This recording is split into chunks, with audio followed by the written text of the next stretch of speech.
Econ University and is currently pursuing a PhD in economics while writing a series of economic research papers about the Chinese economy. Antonio Graceffo. Thanks, Dave. Hey, good morning. It's nice to meet everybody here today. And I'm glad I got to go to the breakout session before I came up here, so I got an idea of some of the concerns that you guys have as small business owners on Long Island. Now, I know that some people felt, they said, you know, you're going to come in here, you're a macroeconomist from China, what's that got to do with Long Island? But actually, a lot of the things we talked about in the breakout session will relate to this. Now, a lot of people don't know, but actually small and medium-sized businesses are the largest exporters in the United States. And what's going on between China and Donald Trump is actually going to affect small business quite a lot. Now, the business climate between China and the United States is about to get absolutely terrible.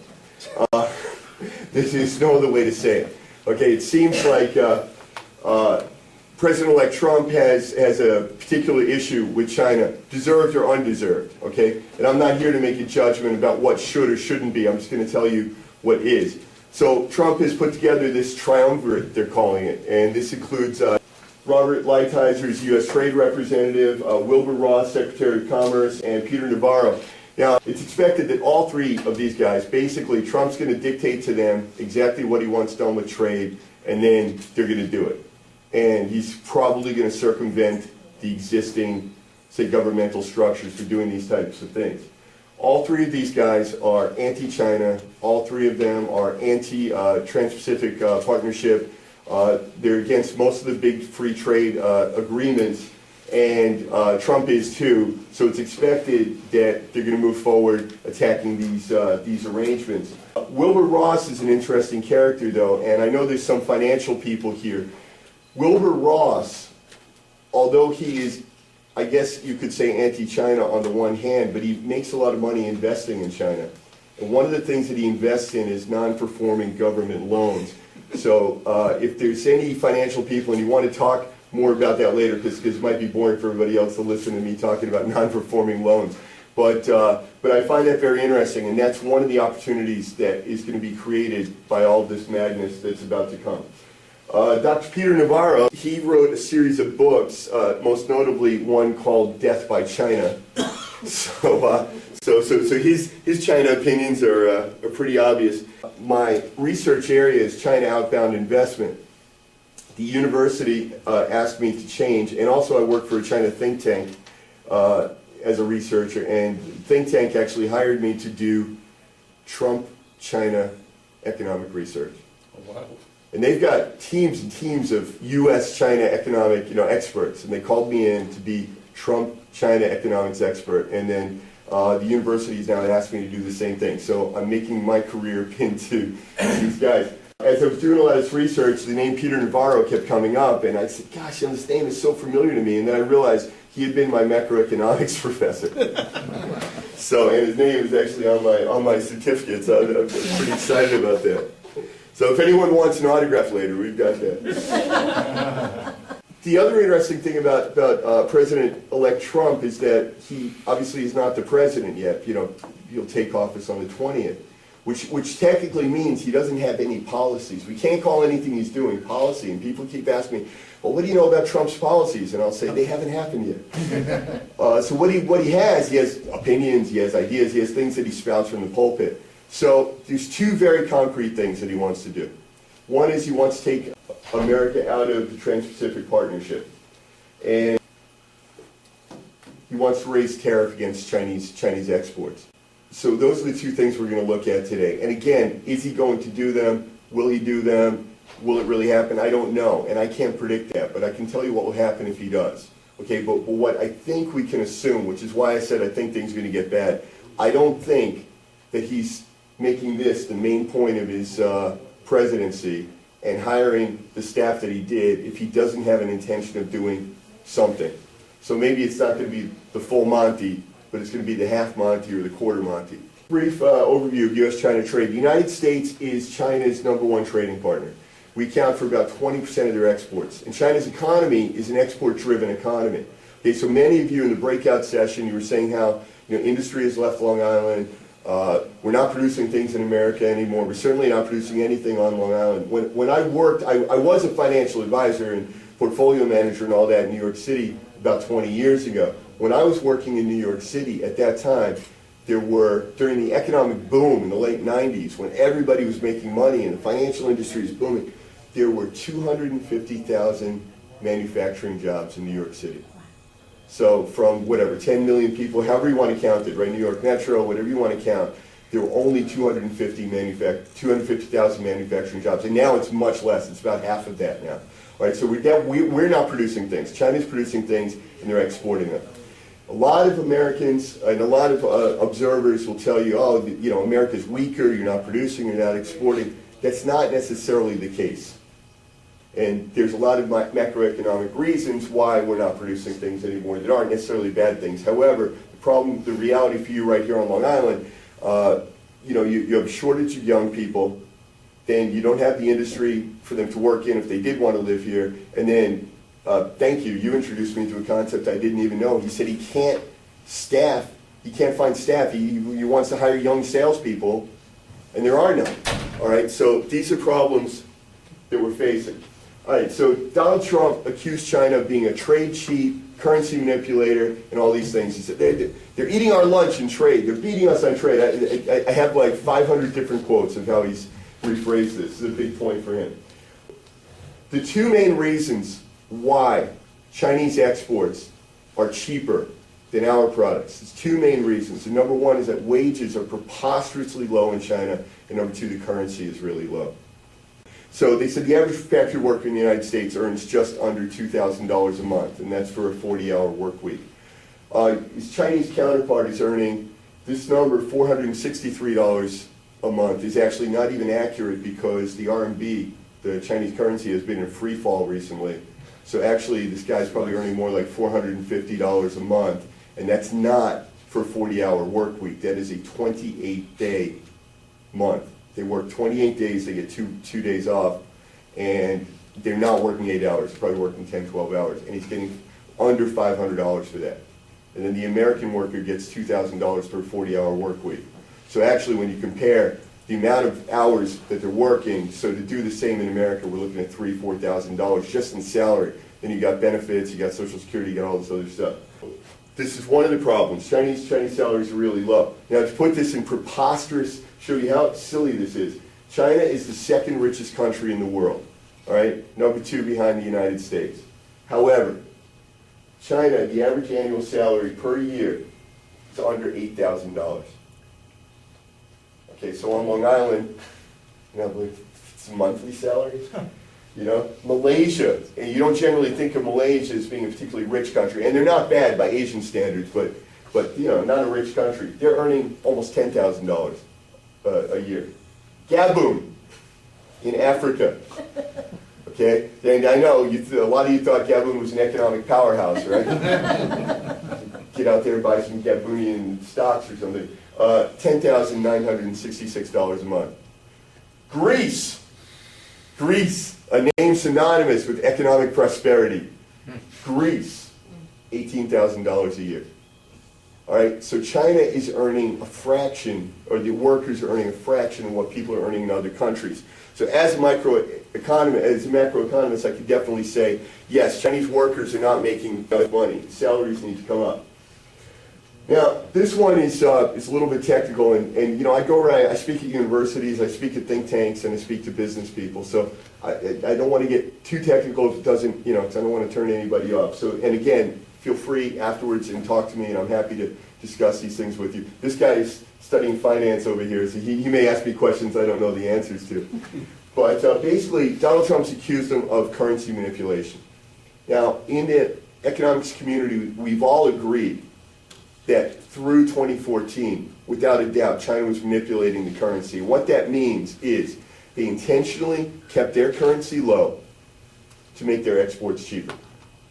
All right? And it was done intentionally. And the way that they do this is by buying and selling American debt, right? U.S. government debt. So I know a lot of you know that China was, for many years, America's number one holder of U.S. debt. All right? So they regulate their own currency by buying and selling U.S. debt. Now, this was through 2014 we were certain that they were currency manipulating. 2015 and 2016, the stock market had some major crashes over in China, and the currency started to plummet. Now, we were accusing them of intentionally keeping the currency low, but suddenly there's economic proof that the currency is low because it's low. They're not doing anything bad. So then the government, we'd been saying to them, listen, you've got a surplus of US dollars. You need to sell. And we calculated it out. We figured it out. There's about $1.3 trillion of surplus US reserves. But they need to keep a lot on reserve in order to make the country work, to make the currency work, to make everything work. But we figured out they had an excess of 1.3 trillion. And for years we're saying, you know, if they would just dump that, the RMB would go up, the dollar would go down, and then our products would sort of meet somewhere in the middle, and they wouldn't have this huge trade advantage. But then 2015, 2016, they hit a bunch of bumps, and they started selling off US currency, and the RMB continued to drop. So this tells us that the currency may actually be priced appropriately right now. So when my salary is paid in RMB, my salary is paid in Chinese yuan. My salary is also denoted in yuan. So I actually am earning 10 to 15% less now than I was a year ago. And I feel it when I come home, when I got to buy those plane tickets. When I was working in Vietnam, I had a contract where my salary was denotated in US dollars, but it was paid in local currency. So actually every month, the amount that I received in my pocket was different every month, but at least it was always worth, you know, X number of thousands of dollars. Unfortunately here, I'm actually getting paid in yuan, so I'm just seeing my money just go down and down and down and down. So I don't think they're manipulating. If they are, they owe me some money. All right, but the bottom line is it doesn't matter, right? Because you're not macroeconomists. You guys, you know, you're business people, you got to do business. You have to compete. Doesn't matter. Their fault, your fault, nobody's fault. Chinese products are cheaper. Chinese currency is in the toilet, all right? In terms of value, because the university is going to watch the tape later. I didn't mean the Chinese currency was in the toilet. I meant the value was. When we got a low currency and we got low wages, what happens, and historically this has always been the case, right? Two countries were not always equally wealthy. America and Britain, if we go back, you know, a long time ago, America was the poor country, Britain was the rich country. After World War II, everybody was the poor country, America was the rich country. And the way that you deal with this is that you assign tariffs. So you said, look, that country's currency is low, their workers earn $100 a month, it's not a fair playing field, so we'll assign a tariff to their goods to bring the price up so that it's relatively fair against our goods. And this is called fair trade, and that's what fair trade is. Well, guess who has a tariff? Guess who has the higher tariff? China puts a 20% tariff on US products. So we have the more expensive currency, the more expensive workers, and then they put a tariff on top of it. And that's the average tariff. Now certain products, automobiles, almost 50%.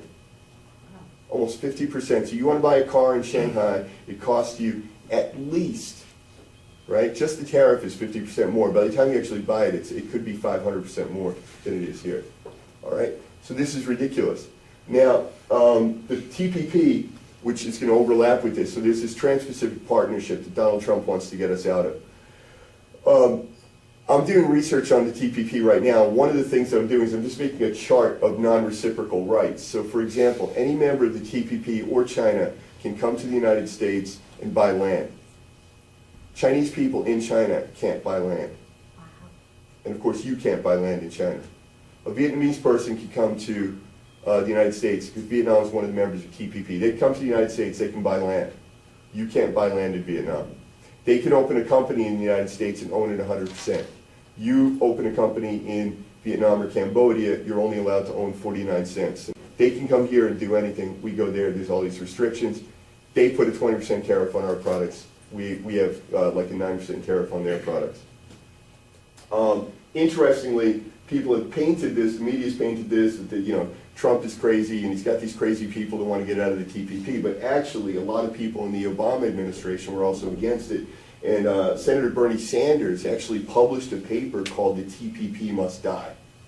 Right, so I think that his feelings on that were pretty clear. What did the administration feel positive about? You know what? I'm not even researching that. I'm only finding problems. Ancient history already. Yeah, No, look, just being American, you know, we love freedom, and I understand that. And I think that a lot of people feel, oh yeah, free trade sounds like a nice thing, and we make partnerships with these other countries and free trade. And also, I will say though, again, if we get into really deep macroeconomics, which we're not today, there's a lot of other things. Like for example, you mentioned the Chinese students on Long Island. All right, so somebody in the meeting today said, oh, you know, there's not enough students, so we're recruiting from overseas, and then they pay 3 to 5 times what locals pay, and you know, this is helping the community. Guess what? That's not considered trade. So when we're running a trade deficit with China, all the money we make off these students is not figured into that. And you might look at it like we have some lost leader. Say, listen, you can charge 20% higher tariff on our exports, but then you send us your students. You know, we're going to make money off that. And there's almost 1 million of these exchange students in the United States right now paying 3 to 5 times local tuition. So there are some benefits, okay? But I'm a pessimist. I'm only looking for problems. That's what keeps me employed. All right. So there's now thing with China is China's not a member of the TPP, but it affects China, and every country in the TPP, almost every country in the TPP, China is their #1 trade partner. So China has a lot of influence on the TPP, and the consensus is TPP was formed with the US and Australia to hedge against the power of China. And that's why China was not invited. China wants to be in it, they can't be in it. So China did what China always does, which is, well, we can't be in your thing, we'll go make our own thing. So they made all these other things, the regional economic partnership and the Pacific region, blah, blah, blah, and the Asian free trade, blah, blah, blah, and they all equal TPP +1. Because they have to be a little better than +1. So one of the things China's done now, they stepped up and they said, if America leaves the TPP, if America becomes a protectionist country, we're going to lead the way in free trade. And so they're either going to take over America's seat in the TPP if we get out, or one of these other trade organizations will take off. So there's a lot of benefit to China if we pull out. This is one of those things called the free trade area of the Asia Pacific. So China just keeps inventing all these different organizations that they're going to run. So Donald Trump proposed a tariff on Chinese goods of 45%. I don't know that he really meant 45%. I think it might just be he's saying, hey, you know, it's not fair, we need a tariff, and he pulled the number out of the air. I don't know that he really meant 45%. China said, well, that's illegal because you're a WTO member, you can't do that. And then Donald Trump countered with, well, you're a WTO member and you've done this, this, this, and this that are all illegal. So, you know, the rules are out the window. And again, I don't know. I don't know. If a trade war starts, so people said if you raise a 45% tariff on Chinese products, China's going to raise tariffs on American products. Well, the issue there, though, is America exports 1/5 of the stuff to China that China exports to us. So it's definitely going to hurt China more if we have a trade war.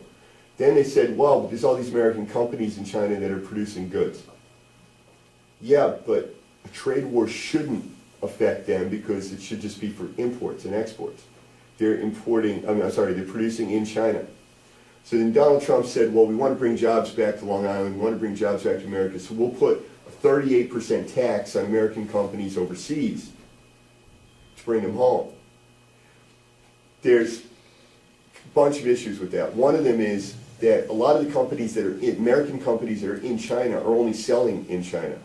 So actually, it would make no sense for the job to come home, produce here, and ship over to China, right? And if you did that, then you're going to hit all the Chinese import tariffs. So that's a problem. So those companies, if they're going to keep their China market, they're probably going to move to like Vietnam or Indonesia, which are the two up-and-coming economies over there. But the jobs aren't going to come back here. Now, if this really happens, if they go tit for tat, 45% tariff, 38% tax on companies, without any doubt, some American companies are going to come back. Without any doubt, I'm certain of that, because there are definitely companies, American companies, producing goods overseas, selling them here in the United States. Okay. And one of the other, you asked about the TPP, one of the other issues with the TPP was that they had very low, very lax laws of origin, which means a product could have been 80% manufactured in China, transshipped to Vietnam, packaged, and sold in the United States, you know, free of duties and tariffs, because it would be a TPP member that's selling it to us. All right, so that's one of the many problems. And then you've got American companies in China producing products in China and selling them here. And that's the sort of thing that he's trying to stop. Main American products that are being manufactured in China, sold in China though, are airplanes and autos. And they're saying that at this point the auto industry is only staying afloat because of the sales in China. And I've heard this about the aeronautics industry. Soybeans, #1 agricultural export from the United States to China, and it's all coming out of one state. Almost all of it, about 80% of it's coming out of one state. And of course, you know, they don't want to see these tariffs come in place, but everybody else does, labor unions and whomever else. So consumer goods manufacturers like Nike or Apple, if they get kicked out of China, they're just going to move to Indonesia or Burma or Vietnam. China, you know, when I showed you the salary of like under $500 a month for a worker, it looks low to us. But remember that they're in Asia. So in Vietnam, the same worker is $125 a month. And in Indonesia, the same worker with a master's degree, you know, is $150.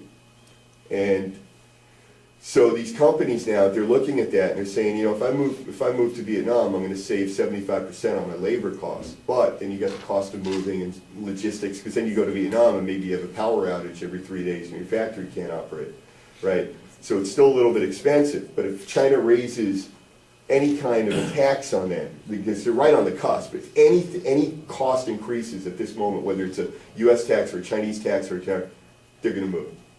All right, they may or may not move home. Okay, Moody's. Normally I like Moody's. I have to show you this because it's the opposing viewpoint. Moody's ran a simulation in a computer. God knows what numbers or information they put in there, but they said if a trade war between U.S. and China starts, China's going to get hurt at first, and then within 3 years it's going to send the U.S. economy into recession, and within 10 years it's going to wreck the world economy, and the apes will rise. And it'll be like Omega Man or Walking Dead or something. I don't understand where they came up with that, and I don't see it happening.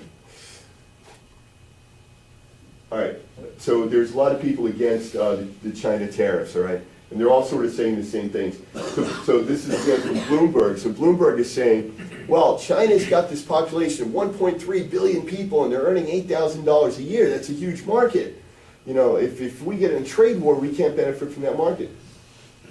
We're not benefiting from that market now. We're only exporting 20% of what they're, you know, exporting to us. And remember that it's valued in their currency. So you start multiplying it. That 75% that they're sending to us is actually worth, you know, 5 times that in their currency. All right. So we're not benefiting from that. And I just don't see how a trade war is going to affect this.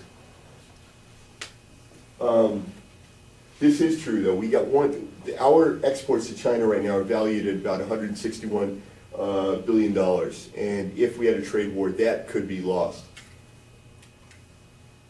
All right, conclusions. So, U.S. leading Trans-Pacific Partnership could benefit China, all right, could create opportunities for China to, effectively what China wants to do is take the seat that the U.S. is going to leave, and then they've got all these other organizations, this Regional Economic Comprehensive Partnership, Free Trade Asia, whatever. They want to run all those things, so it may benefit them. U.S. levying a 45% tariff against Chinese imports would probably, almost definitely hurt China terribly. One of the things about China is that the U.S. accounts for 100% of their growth in trade, and the growth in trade equals the growth in the economy. So China's economy is already growing slower than it was, and so if they lose trade with the U.S., their economy is not going to grow anymore. My recommendations is, and I think this is probably what's going to happen, is that Donald Trump and Xi Jinping are going to sit down and they're going to work out some kind of a deal that works for both of them. I can't imagine it's just going to end in Armageddon. Now, I had this presentation prepared, and then this happened, and this affects you right now, small business. So you know the Fed raised the rate, right? So the Fed rate came up. believe it or not, the country that's going to take the hit from that the most is China. Now in the U.S., when the Fed raises the rate, it means you as small business owners, it's more expensive for you to borrow if you need to borrow. We start looking at things like housing startups, new business startups, and employment, that stuff's all going to go down. And I know you have a lot of problem on Long Island of getting, finding reasonable employment, let's call it, for young people, right? So I don't know that it's exactly unemployment, but finding reasonable employment. And unfortunately, when the Fed raises the rate, you're not going to see as many startup companies. But if we look at it from the Chinese side, and this is where there might be some opportunity for some people in this room, one of the first things that happens when there's any kind of economic turmoil, particularly Fed raising the rate, and then there's economic turmoil in China, we have what we call capital flight.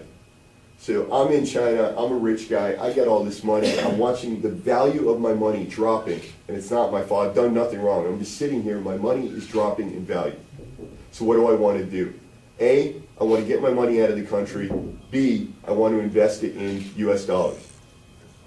All right, so if there's attorneys in the room, maybe you might want to look into doing these investor visas. The investor visas are going to spike. People want to come to the United States and invest, they're going to be looking for investment visas. If you're an investment person, definitely look into how you could facilitate channeling this money into investments. So there's going to be a lot of Chinese private money. So what's going to happen is the Fed raises the rate, and these big infrastructure projects, and somebody mentioned that some of the construction in Manhattan and some of that may slow down. In fact, I think you were asking me before about the building sites that you saw in China that had obviously been abandoned halfway through. This is where this comes from. When our Fed rate goes up, Chinese companies find it too expensive to borrow, and suddenly construction grinds to a halt, unemployment goes up, and especially these outbound investments and these construction projects they're doing, even in the United States, will suddenly grind to a halt. This may create some opportunity. There may be properties that are offloaded. So that might be something too for some of you that are doing real estate. There might be Chinese companies that want to offload half-built projects or want to offload real estate that they've been working on. Dollar will continue to rise. I'm talking about the Fed rate hike, which has already happened. The dollar will continue to rise because of that. But after January 20th, when the new president comes in, then if he does any of the other things we talked about tonight, raises tariffs, TPP or whatever, the dollar may come back down. But for right now, the reality that we're in right now is the dollar is going to rise because the Fed rate went up, which also means the yuan will continue to drop, Chinese imports are going to continue to be cheaper. So those of you who are, if you're manufacturing something, if you're selling products, if you're importing products, your Chinese imports are going to be cheaper, which may be a benefit if you're importing from China. It may be a problem for you if you're competing with someone who's importing from China. All right. Chinese foreign investment may slow down. Chinese companies borrowing in US dollars will decrease. Chinese non-performing loans will increase. And this is really interesting. So again, those of you that are in finance or in investment, this might be something to look at. You might look at investing in non-performing loans from China. Wilbur Ross was doing this before. Now that the Fed rate went up, you can buy these loans for pennies on the dollar. And basically what these are is state-owned companies in China have borrowed money. They were ordered, the banks, state-owned banks were ordered by the Chinese government to loan them money. They didn't pay it back.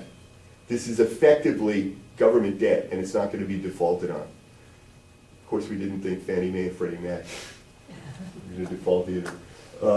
Chinese companies borrowing, servicing foreign debt is going to become difficult for Chinese firms. They're going to be borrowing less, and they're going to be starting less projects. Chinese products become even cheaper. U.S. exports will become even more expensive in China until Donald Trump becomes president, and we'll see what happens there.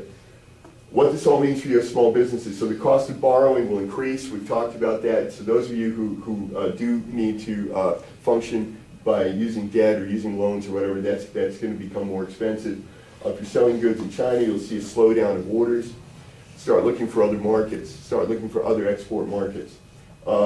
Whether a trade war breaks out or not, products and components from China will become more expensive. And this is something I would challenge you to do. I would challenge all of you to really look at whatever, and I know most of you probably are not manufacturing something, but look at all the factor inputs, whatever goes into your business, whatever your business is, even if you're a service professional, look at what your factor imports are and see if they're coming from China in some way, because they're going to become more expensive. So it would be a good opportunity right now, A, for you to start looking for American vendors. That American vendor who you thought, you know what, he does a really good job, but it's more expensive, that you might want to go to that person now. And you may even want to try and start locking in prices before they go up. If you are a provider of some service or good that, let's say that you're not as competitive as the Chinese bid or the Chinese backed bid, okay, this suddenly is going to create opportunities for you. You could even, if you want to borrow my PPT slides, if you want to borrow my PowerPoint slides and go to your customers and say, look, this guy said everything's going to get more expensive, you should go with me now. You know, that might be a sales technique for you. So whether trade or war breaks out or not, everything's going to become more expensive. And the other issue is that so many of our consumer goods in general either come from China or they're manufactured in China. I mean, so much of it, that everything's going to get more expensive across the board. All right, and this is from either of these things, either from the Fed hiking the rate or from Donald Trump raising a tariff on Chinese imports. Opportunities. Increase Chinese capital flight. So I already talked about this. If you're doing real estate or investments, you should position yourself. I don't know how many of you are even advertising in such a fashion that the Chinese can find you, but it's a really good thing. Another thing I didn't put on the slide is that in times of turmoil, Chinese people are even more motivated to send their children out of the country, particularly if they think that children could set up some kind of a base here. So I think you've all seen this model, that there are people, Chinese people buying a house on Long Island, they send their kids here to school, the kids live in the house, you know, and they're hoping the kid is on the path to citizenship. It's a way of getting money out of the country. They show up at the realtors, they're paying in cash, you know, showing up with suitcases of US dollars and paying in cash. We got a backdoor investment, which is Cambodia uses US dollars. And so selling properties in Cambodia is another way of getting tons of US dollars for these people. But anyway, this is a business that you might look into. And I don't know, a few of you mentioned you actually had a background in education, former teachers or whatever. You might want to think about this, facilitating Chinese students on Long Island. And there's actually a need for it. As I said in the breakout meeting, they said a lot of the universities, if they didn't have these foreign students, they might have to close or they might be facing financial problems. So in a way, I mean, you're helping the community in that way. You're bringing money in. You can make a profit as well. You can tie this in real estate investment and facilitating visas and facilitating students all together. So there's 4 opportunities, and maybe if there's 4 of you in here, you can form a little company. American goods are going to become more competitive. Okay, so this is if trade war breaks out or if the tariffs are raised. Your goods that you're selling are going to become more competitive. Taxes and tariffs might bring U.S. companies back to the U.S. Some. Okay, I don't believe this could be all of it. However, when I worked in finance, when I was doing wealth management, portfolio management, I was a student of figuring out what was going to happen next, either by reading the news, talking to realtors. Realtors know who's renting, and you got a room full of real estate people in here. Somebody says to you, hey, this company contacted me, they just got kicked out of China, you know, I'm renting them some real estate. Oh great, they're going to need an attorney, they're going to need an accountant, they're going to need a web person, they're going to need, you know, business supplies, whatever it is that you do, cakes, muffins, whatever it is you're doing, you know, you're going to have new clients coming in. Now the other thing though, it may create competition for you depending upon if they're in the same industry that you are. But I would definitely advise you to find those information sources that can help you know which companies are coming into the area and you be Johnny on the spot. When I was 25, 30 years ago, when I was an undergraduate, I went to my undergraduate in Germany, and I used to be a translator. And I read in the newspaper that Warner Brothers had just broken ground on the first Warner Brothers theme park in Germany. And you know what I did? I sent a letter to the director, and I said, I want to be Warner Brothers translator in Germany. He called me in for a meeting.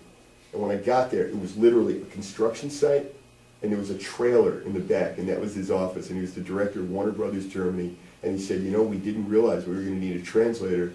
You know, it's good that you're here, and they hired me right on the spot.